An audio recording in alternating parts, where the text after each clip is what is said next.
padepokan kami. Oh, iya. Aku mengerti soal itu. Tapi muridmu kan bisa. Siapa namanya tadi? Puspasarira, Gusti Prabu. Puspasarira. Kalau begitu kau saja yang menjadi pengawal Daniswara, istriku. Dengan sendirinya nanti, gurumu akan lebih sering datang ke Kalinggapura. Bagaimana? Tentu Gusti Prabu. Hamba akan sering mengunjungi Kalinggapura. Dan perguruan hamba selalu siap membantu negeri Kalinggapura semampu kami. Itu lebih bagus lagi.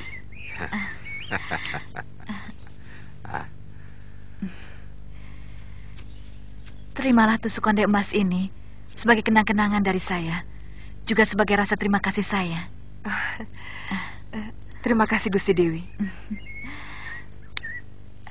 Oh iya, Puspasarira, saya pikir kamu tidak perlu kembali ke Halimun Petak. Tapi hamba belum membawa pakaian, Gusti Dewi. Kamu tidak usah khawatir akan kekurangan pakaian di Kalinggapura, Puspa. Saya sangat senang pada sikap dan sopan santunmu.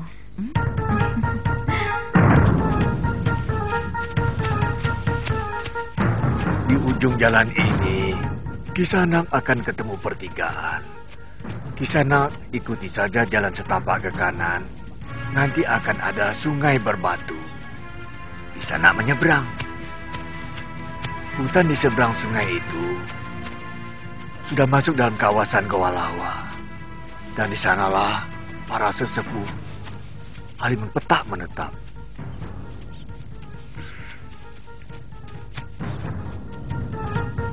Terima kasih Kisanak. Dan ini buat Kisanak.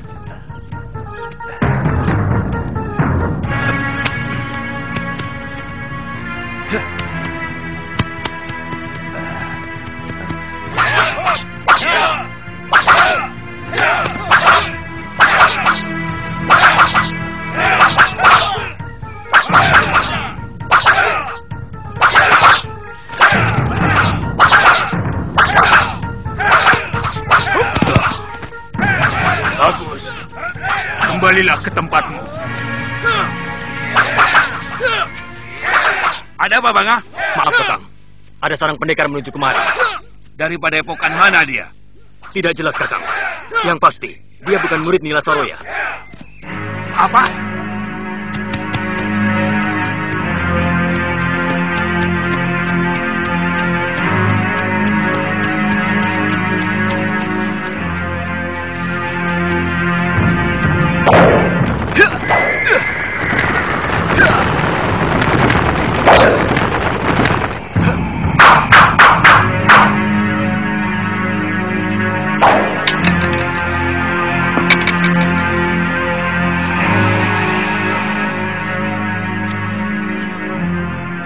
Terimalah salam hormat kami, pendekar.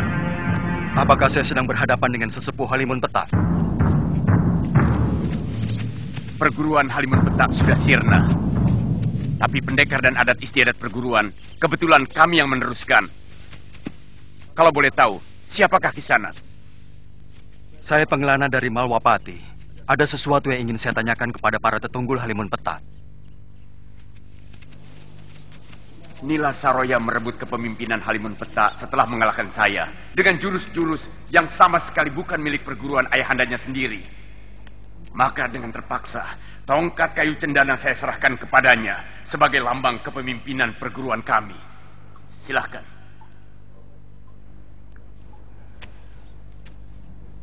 Dia telah mencuri kitab pusaka Padepokan Sugalu. Setelah mengkhianati sahabat saya, Empu Masyura yang telah menyembuhkan sakit ingatan yang dideritanya. Sakit ingatan? Dia mengalami kekalahan dalam pertarungan melawan Sudamani, yang menyebabkan 12 saudara seperguruannya tewas. Dan dia sendiri diperkosa oleh pendekar biadab itu. Bagaimana pendekar bisa tahu? Saya sendiri yang menolong Nila Saroya. Dalam keadaan luka parah, saya bawa dia ke Sugalu. Dan Empu Masyura bersedia mengobatinya. Tapi ternyata segalanya berakhir dengan sangat buruk. Empu Masyura telah terpikat oleh kecantikan Saroya. lalu mengawininya. Sementara istri beliau Dewi Sintawati ditelantarkan.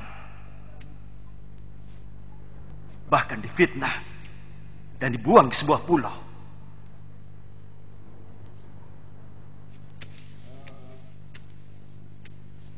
Pendekar, bagaimana dengan Empu Mahasura? Semula dia sangat bahagia. Apalagi Saroya mengandung. Lebih-lebih setelah melahirkan. Karena mengira anak lelaki yang lahir itu adalah putranya. Padahal ternyata anak itu adalah titisan Sudamani. Waktu memperkosa dia. Selanjutnya waktu Empu Masyura melakukan semedi di luar padepokan. Nila Saroya melarikan diri bersama adik tiri Empu Masyura sesudah dia mencuri kitab pusaka Sugalo.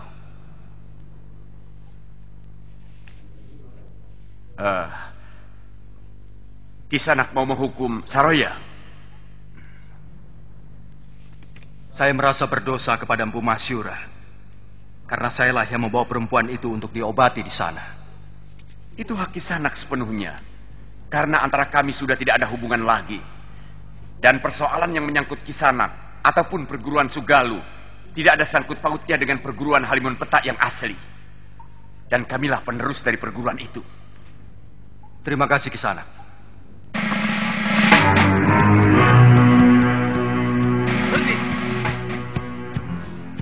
Berhenti. Siapa yang mengizinkan Kisanak masuk? Seorang pengelana tidak pernah meminta izin kepada siapapun untuk memasuki daerah manapun. Aku ingin ketemu Nila Saroya. Ada urusan apa? Hah? Apa di perguruan ini? Biasa seorang murid mau tahu urusan gurunya. Cepat sampaikan. Aku datang. Namaku Angling Dharma.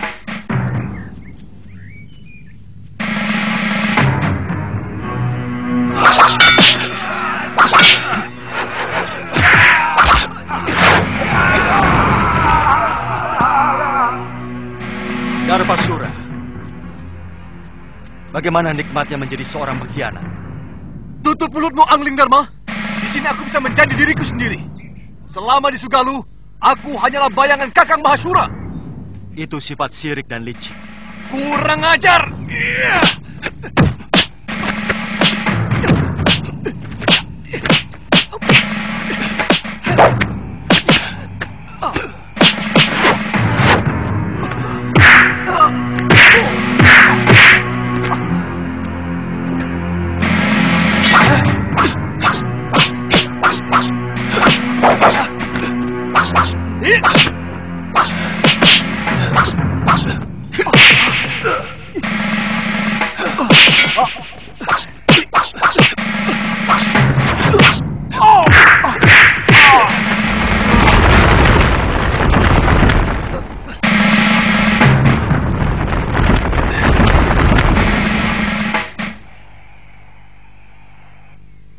Selamat datang Sang Prabu.